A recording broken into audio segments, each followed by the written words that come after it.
Me cautiva tu amor.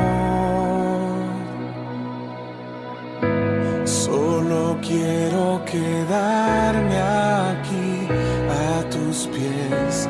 Mi refugio eres tú. Mi escondite es tu presencia. Solo quiero ver tu rostro y contemplarte, y contemplarte. Tienes toda mi atención. Vengo a adorarte, vengo a adorarte. Nadie como tú, nadie como tú, grande y poderoso, mi Padre amoroso. Nadie como tú, nadie como tú, fiel y verdadero, el que venció en el madero.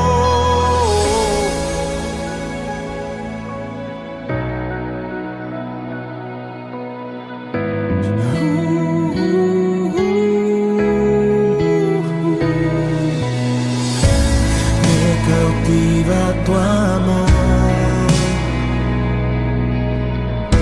Solo quiero quedarme aquí a tus pies. Mi refugio eres tú.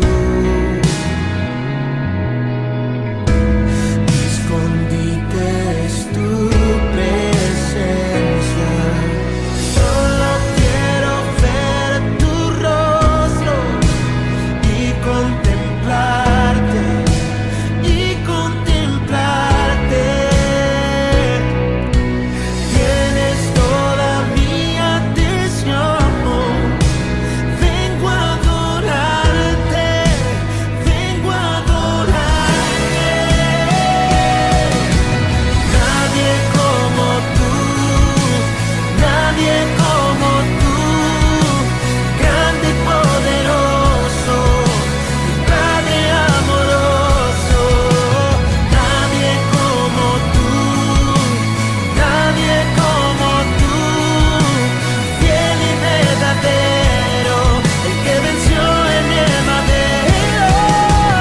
Nadie como tú, nadie como tú, grande y poderoso, mi Padre amoroso. Nadie como tú, nadie como tú, fiel y verdadero, el que venció en el madero. Jesús, Jesús, nombre sobre todo nombre. Jesús,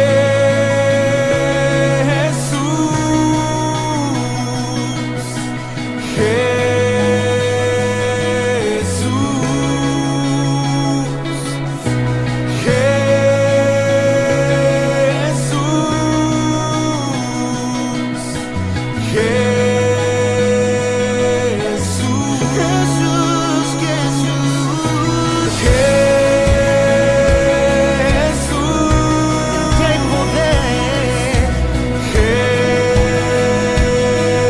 Jesús, en tu nombre me levantaré. Jesús, las cadenas rotas son. Sano soy en su nombre, libre soy en su nombre.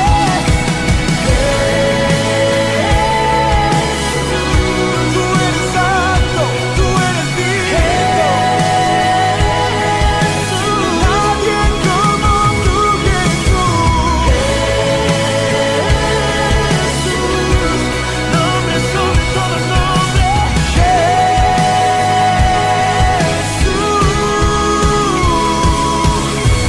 Solo quiero ver tu rostro y contemplarte, y contemplarte en intimidad.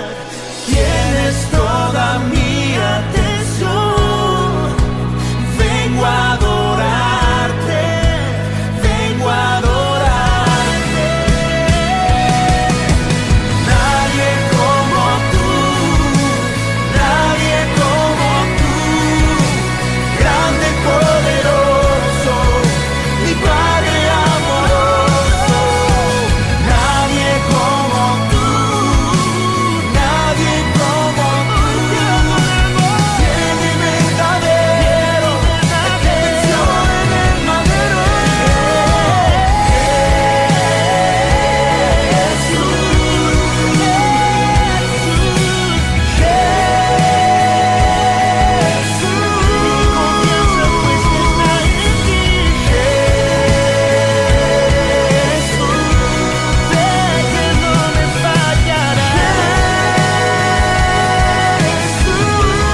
Maestro.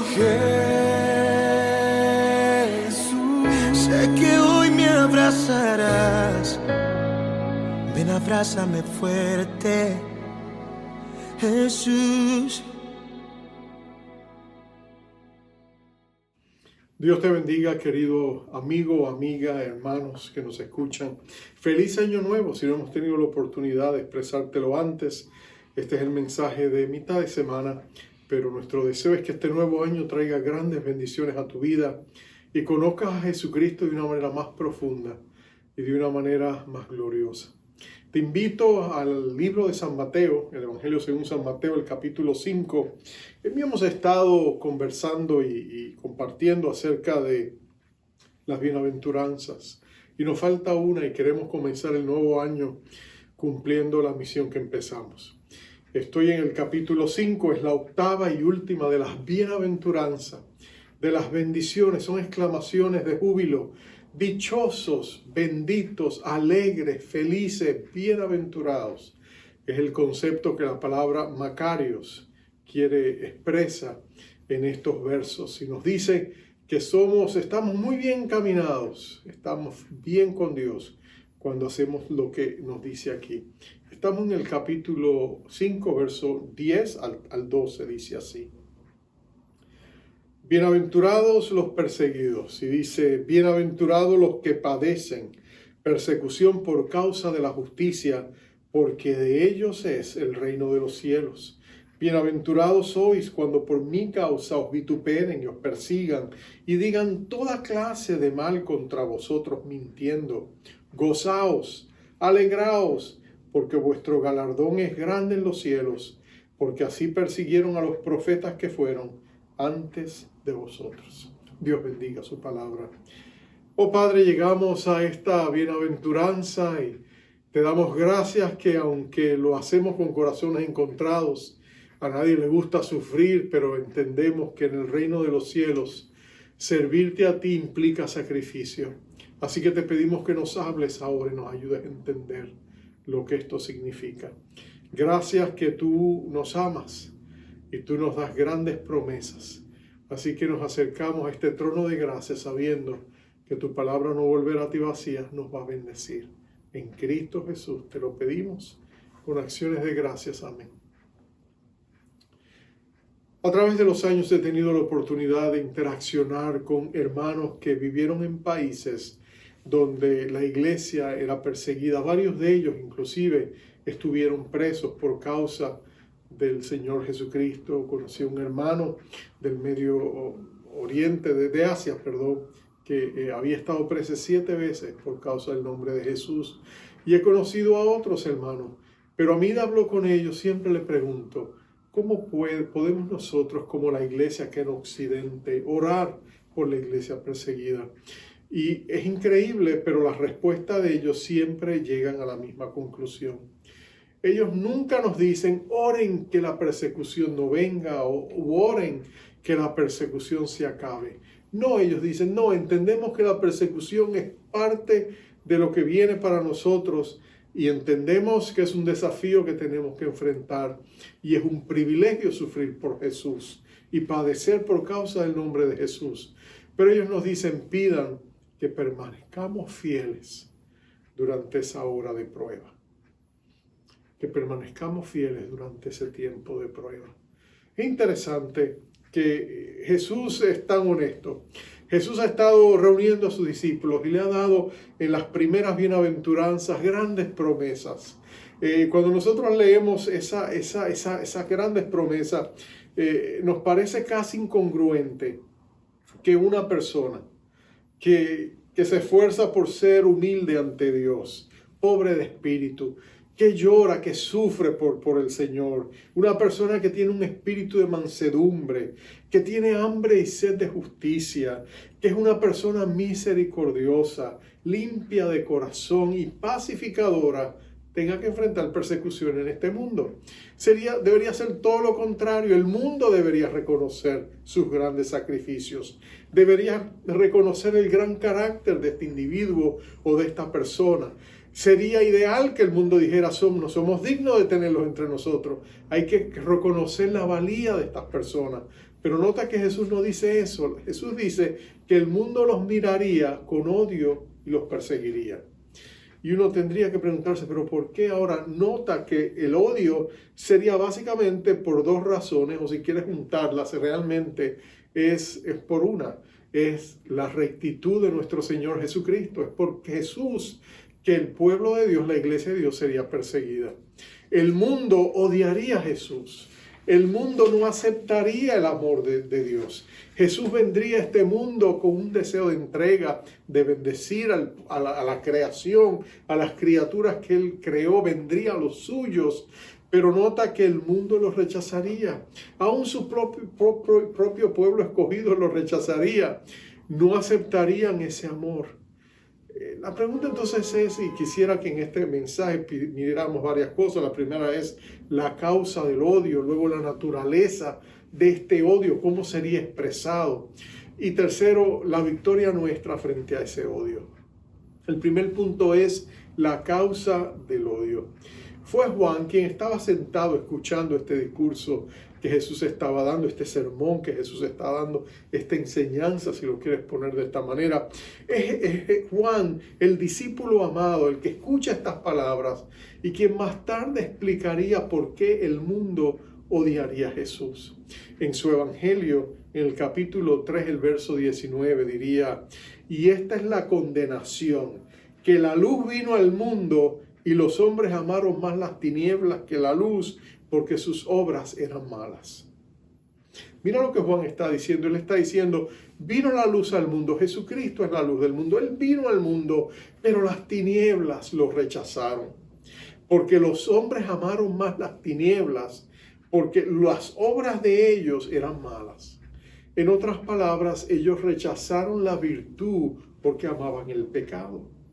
El mundo odia a Jesucristo porque la oscuridad es la antítesis de la luz.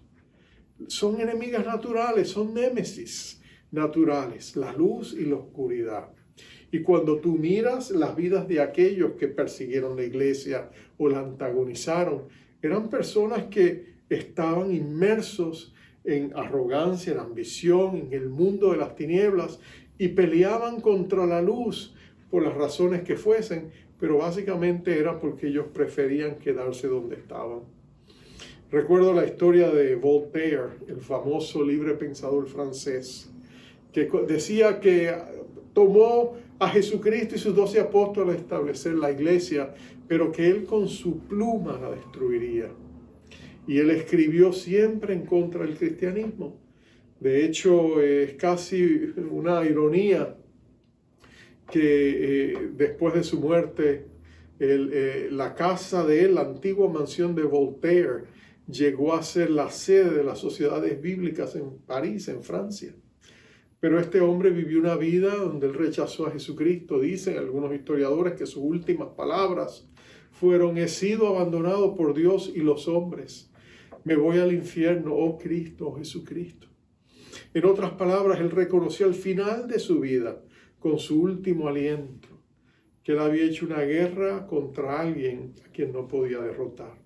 Pero no fue solamente él, hubo otros que también escribieron. Pero hubo muchos que empezaron escribiendo y haciendo sus obras en las tinieblas, y Jesucristo en su misericordia les dio la oportunidad, los sacó a la luz. Hombres que al principio empezaron con una intención y terminaron en otra, como Saulo de Tarso, nuestro amado apóstol Pablo, o Lew Wallace, el escritor de la obra que se ha hecho una película que ganó muchos Óscares, la película Ben-Hur. Lew Wallace, un general sureño que después de la guerra civil en Norteamérica, él se sentó y decidió irse a Europa, escribir un libro que acabara con el fraude, decía él, que era el cristianismo. Pero cuando él se fue allá a estudiar en las universidades, mientras más estudiaba la evidencia histórica, él llegó a la conclusión de que él estaba equivocado, que el cristianismo no era un fraude, que Jesucristo había sido una persona histórica y que no solamente había sido una persona histórica, él también había sido Dios. Él llegó a aceptar la deidad de Jesucristo y por eso su libro Ben-Hur terminó siendo una historia diferente, no una historia en contra del cristianismo, sino una historia donde se revelaba que Jesucristo es nuestro Salvador. Y podríamos seguir hablando de C.S. Lewis, Josh McDowell, tantos otros que han escrito aún más recientemente acerca de cómo ellos empezaron peleando contra el cristianismo, cuando cayeron rendidos ante sus pies. Pero la realidad es que el mundo odia a Jesucristo y por eso es que pelea contra Él. Y por eso no solamente odian a Jesucristo, odian a todo lo que Jesucristo representa. El problema es que detrás del mundo está el diablo, y el diablo mueve las mentes de la gente, engaña. Él es el padre de toda mentira, y él engaña, él decide que él va a promover todo aquello que esté en contra de los intereses de Dios.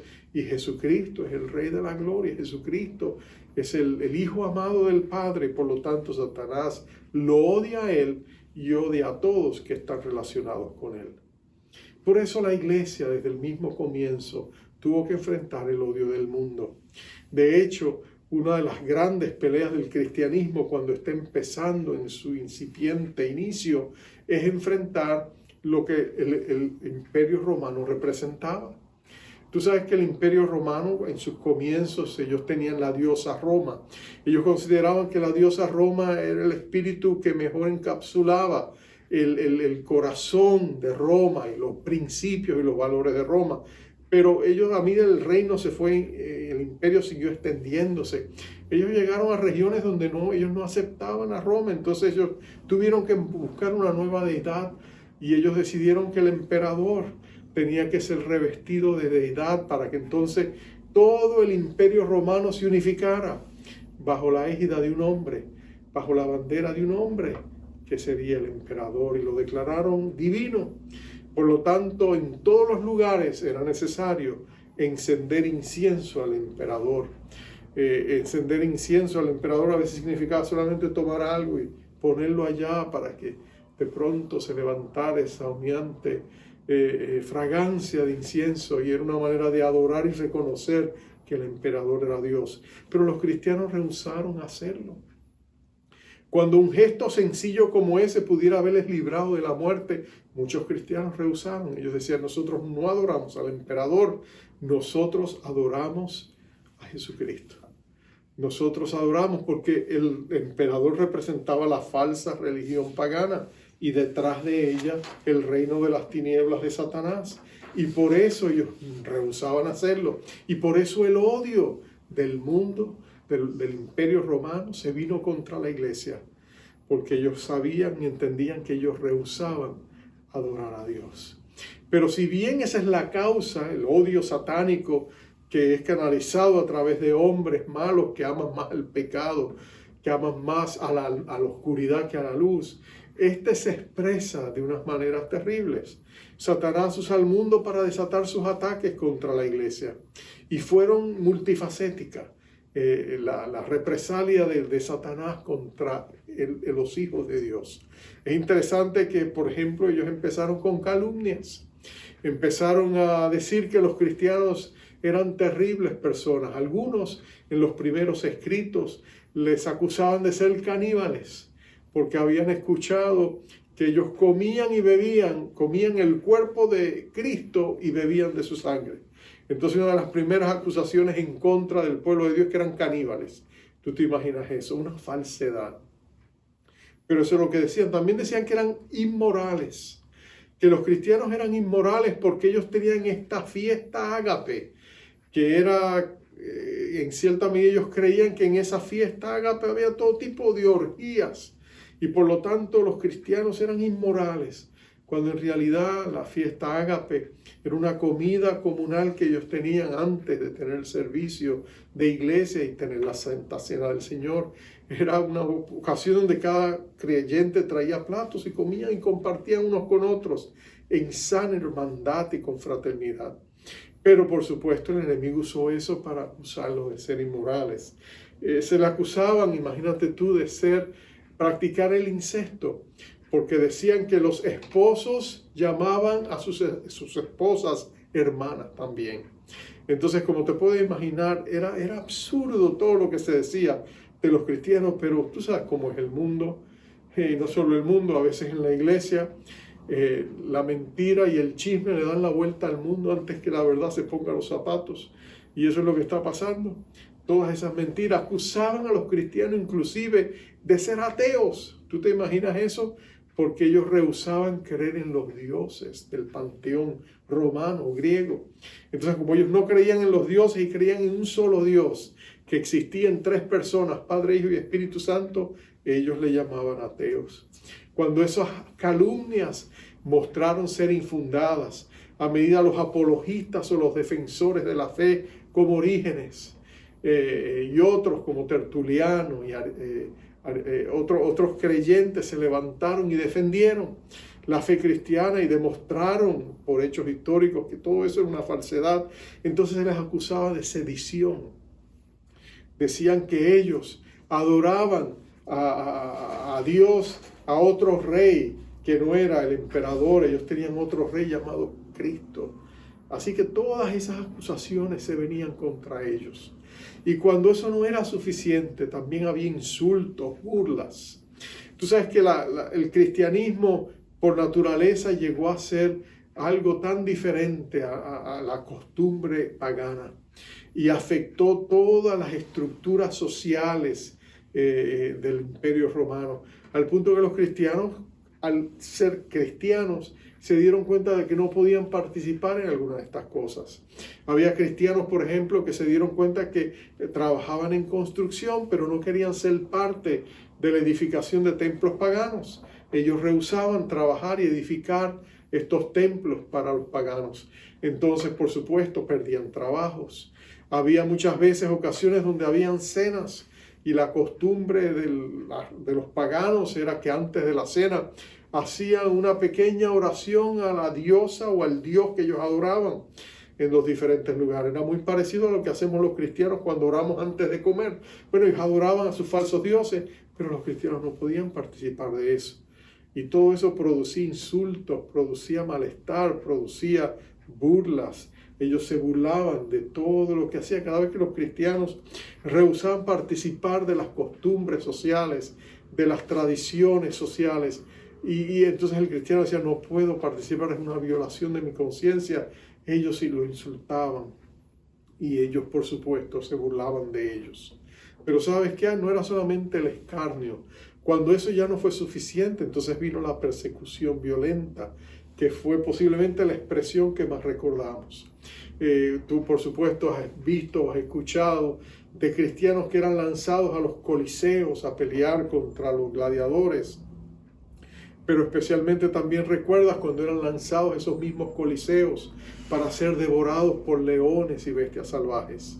Nerón era uno el emperador romano era uno que fue particularmente violento y sadista en su persecución contra el cristianismo.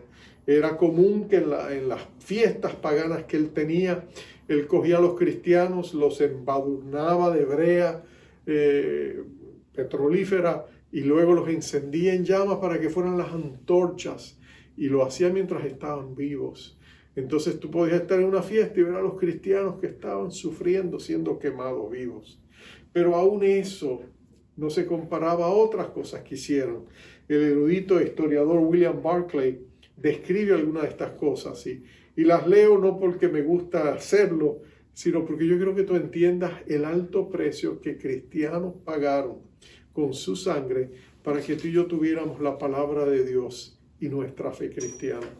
Dice él, los cubrían con pieles de animales salvajes y les lanzaban perros de caza para que los descuartizaran. Eran torturados en el potro, les arrancaban la piel con garfios, les echaban encima plomo derretido, le fijaban planchas de bronce al rojo vivo en las partes más sensibles del cuerpo, les vaciaban los ojos, les cortaban partes del cuerpo, los asaban ante sus ojos y les abrazaban las manos y los pies mientras les echaban agua fría para prolongar la agonía. Y él sigue diciendo algunas cosas, voy a detenerme ahí, pero tú capturas la esencia de lo que significaba servir a Jesús. El sacrificio de estos cristianos, cuánto de ellos sufrieron, vieron sus familias separadas, vieron sus sueños truncados y murieron terribles muertes, todo por amor a Jesús. Cuando Jesús le dice a los primeros cristianos, bienaventurados los perseguidos, no era sencillamente la lejana posibilidad de que, bueno, a lo mejor iban a enfrentar algunas pruebas, que algunas personas no le iban a mirar con buenos ojos. No, Jesús estaba hablando de un sufrimiento literal, un sufrimiento superlativo. Pero nota que Jesús no le dijo esto en una nota negativa. Jesús le dijo, bienaventurados los que sufren persecución. Jesús está diciendo que los que sufrirían persecución por causa de Él y de la rectitud del reino, la justicia del reino, serían dichosos, serían bendecidos, serían felices, serían alegres, serían bienaventurados cuando sufrieran, porque a estos agravios Dios les reconocería y los levantaría con grandes galardones. El reino de los cielos sería a ellos. En otras palabras, Él está comparando lo que Dios, la gloria del presente momento, la gloria del futuro que Dios nos promete. ¿Cuál tú escoges? Si escoges la gloria de Dios, entonces puede ser que en el presente tú sufras. Pero si te mantienes conectado al Dios que te ama, Él te va a dar la gracia para que tú puedas soportar la prueba. El Nuevo Testamento es escrito precisamente a una iglesia perseguida, a una iglesia sufrida. Y constantemente los cristianos, los apóstoles, los discípulos están animando a las iglesias a mantenerse firmes en medio de la persecución. Para algunos cristianos era pérdida material, perdían negocios, perdían oportunidades. En una ocasión un cristiano empresario se fue a quejar con Tertuliano. Y le dijo a Tertuliano, el gran siervo de Dios, padre de la iglesia, le dijo, mira, han intervenido mis negocios están sufriendo por causa de ser cristiano, no me quieren comprar, no quieren hacer negocios conmigo, estoy sufriendo. ¿Qué voy a hacer? Tengo que vivir. A lo cual Tertuliano respondió, ¿estás seguro? ¿Estás seguro que tienes que vivir? No, la muerte para los cristianos era una opción real que ellos a veces tenían que escoger. Pero mira esto, Él le dice que lo más precioso de todo, le dice Él, gozaos, el verso 12, gozaos y alegraos, porque vuestro galardón es grande en los cielos, porque así persiguieron a los profetas que fueron antes de vosotros. Nota que Jesús les está diciendo, gozaos y alegraos. En el griego la expresión es salta de gozo. Celebra como si te hubieras ganado la lotería, no es que juguemos, pero si hubieras tenido una gran noticia, una gran celebración, alguna buena nueva. Nota que te dice, regocíjate, celebra, porque grande será tu galardón en los cielos. Porque Él está diciendo, Dios te va a bendecir de maneras que tú no te imaginas. No temas, le dijo Jesús a los discípulos más tarde en el capítulo 10, a los que matan el cuerpo pero no pueden tocar el alma. Teme más bien a Dios, que puede tomar tu cuerpo y tu alma y mandarlo al infierno. Entonces, Él les está diciendo, cuando tú sopesas la eternidad con el tiempo presente, este efímero momento que a veces puede terminar en sufrimiento, no se compara a la gloria que será revelada en el porvenir, en el reino de Dios. Por lo tanto, gozaos y alegraos, porque estamos hablando de la eternidad, que es mucho más glorioso que el tiempo presente. Los cristianos a lo largo de la historia fueron reconocidos, especialmente los grandes mártires, como hombres y mujeres de Dios que estuvieron dispuestos a darlo todo por Jesús, hasta sus vidas. Y en medio de sus agonías, la gracia de Dios venía sobre ellos y permitía que en medio de los desafíos más grandes, ellos pudieran permanecer firmes. Una de las grandes historias fue la historia de Policarpo, un discípulo de los apóstoles, del apóstol Juan en específico. Dice que él tenía 86 años cuando finalmente en la ciudad de Éfeso lo arrestaron por ser cristiano, y el mismo el sargento que lo arrestó, el oficial romano con donde lo llevaron, le dijeron, mira, ten misericordia de ti, ya tú eres un viejo, eres un anciano, ¿qué vas a sufrir por esta causa? Mira, prende una pizca de incienso al emperador y esto va a terminar y te mando a casa y aquí no ha pasado nada. y sus famosas palabras. Él le dijo, mira, yo he servido al Señor Jesucristo por 86 años y en esos 86 años el Señor Jesucristo no ha hecho otra cosa sino bendecirme. ¿Cómo voy yo a traicionar ese amor? ¿Por evitar el sufrimiento humano? No, yo estoy dispuesto a morir. Y así fue, lo encendieron en la hoguera y él murió una muerte gloriosa para Jesucristo. Valcárcel, que fue un poeta, escribe que durante el tiempo que él estuvo preso después de una revolución en el país de su origen, dice que él, estando allá, él escuchaba cuando llevaban los cristianos a los paredones. Y dice que los soldados enloquecían porque cuando llevaban a los cristianos iban adorando a Dios, alabando a Dios, porque ellos entendían que era el día de su coronación, que era el día de su gran fiesta, era el día de su inminente ida a los cielos, a recibir su galardón, y ellos adoraban a Dios y gritaban, y estos soldados no podían entenderlo, y ellos con gran renuencia tenían que oprimir los gatillos en aquellos paredones de fusilamiento. Pero muchos de ellos enloquecían, dice este autor, Valcárcel, porque el cristiano y su gozo no podía ser comprendido por un mundo que odiaba a Jesucristo y no entendía lo que ellos pasaban. Porque es que tarde o temprano tú y yo somos llamados a vivir para Jesús. Y somos llamados quizás algunos de nosotros a morir para Jesús, a morir por Jesús. Pero sabes, lo más importante de todo es que sea que vivamos o que muramos, lo hagamos para Él porque somos de Él. Es importante que tú y yo reconozcamos que no podemos negar nuestra fe en Jesucristo. Que en medio de un mundo que se burla de Jesús, que hace escarnio del nombre de Jesús, que lo usa su bendito nombre como una palabra de maldición, que tú y yo entendamos que somos de Él. Que no nos riamos con las cosas que el mundo hace para irreverenciar el nombre de Jesús, sino que entendamos que para ti y para mí el nombre de Jesús es bendito y que tomemos nuestra postura correcta para vivir para Jesús y jamás avergonzarnos de su evangelio, porque si lo hacemos, entonces un día se nos reconocerá por lo que hemos sido, fieles siervos de Dios, que perseveramos hasta el fin y Dios nos considera dignos de recibir nuestro galardón. Termino con esto. Hace unos años atrás, Billy Graham, el evangelista reconocido, se presentó ante Larry King, un hombre agnóstico por propia admisión, que lo estaba entrevistando y le preguntó directamente, le dijo, ¿cómo los cristianos pueden decir que Jesucristo es el único camino cuando hay tantas religiones? Y aunque muchos más tarde no sabrían cómo contestar esta pregunta, tratarían de dar la vuelta, pero Billy Graham, recuerdo su respuesta. Él dijo, sin ambajes, Jesucristo es el camino, el único camino al Padre, y solamente a través de Él nosotros podemos ser salvos.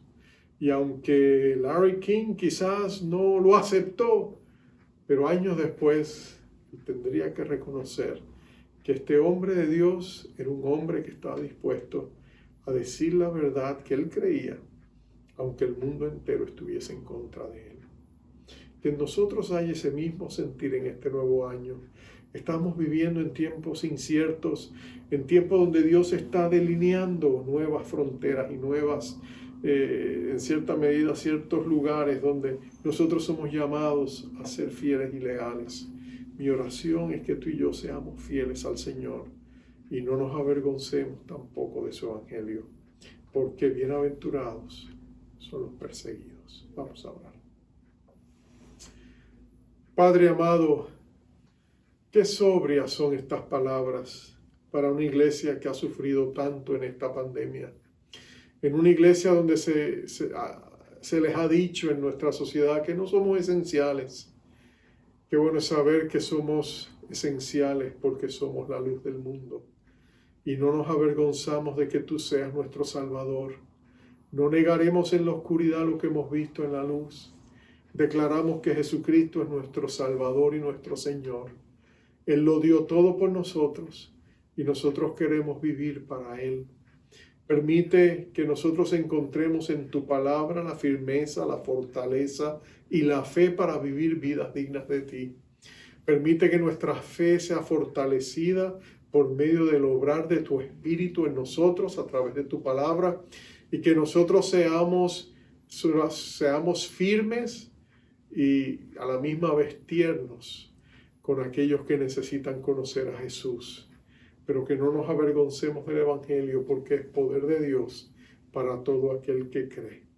Así que en este día danos esa firmeza, ayúdanos a tomar la resolución de que viviremos para Jesucristo, caminaremos con Jesucristo y no tendremos vergüenza en decir que somos del Señor.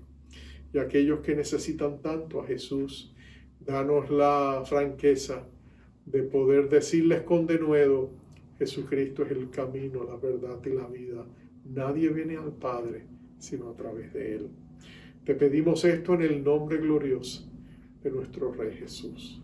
Amén y amén. Te envío con la bendición acostumbrada. Jehová te bendiga, Jehová te guarde, Jehová haga resplandecer su rostro sobre ti, tenga de ti misericordia. Jehová alce sobre ti su rostro y ponga en ti paz. Bendecidos.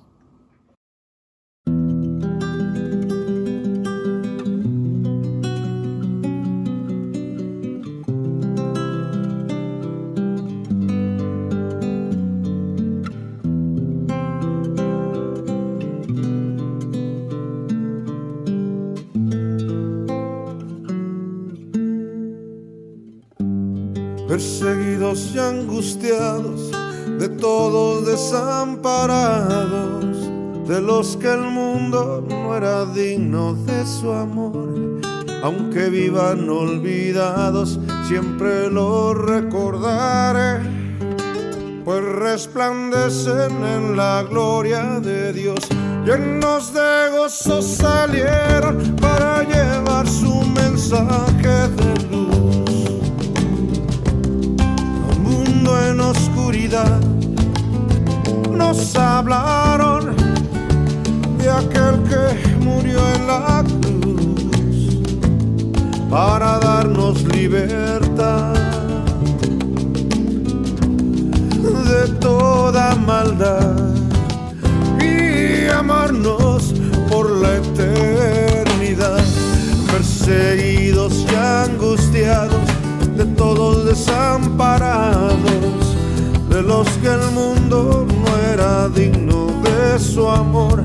Aunque vivan olvidados, siempre los recordaré, pues resplandecen en la gloria de Dios. Con voluntad incansable rompieron tierra y montaña al sembrar la semilla de bondad, y su fruto 100 por 1 avena para poder rescatar de la humanidad a los que reciben la verdad.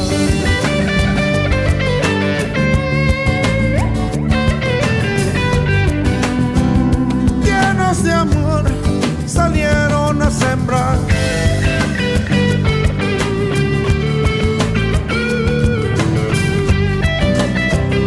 con la ilusión de pronto cosechar. Por fe vencieron, alcanzaron promesas y conquistaron con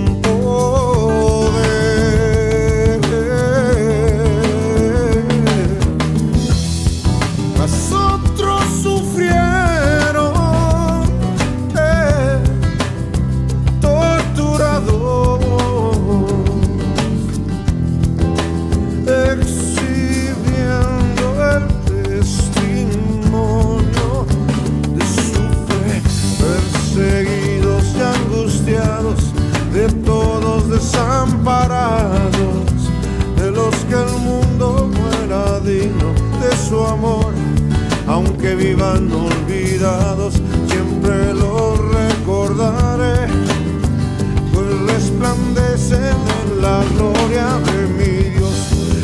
perseguidos y angustiados, de todos desamparados, de los que el mundo no era digno de su amor, aunque vivan olvidados, siempre los recordaré, pues resplandecen en la gloria de Dios.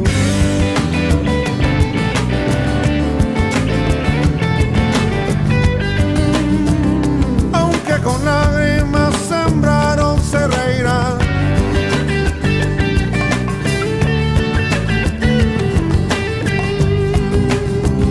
Pues la agonía del pasado pasará, pasará, pasará. Oh, los que escucharon recibieron perdón.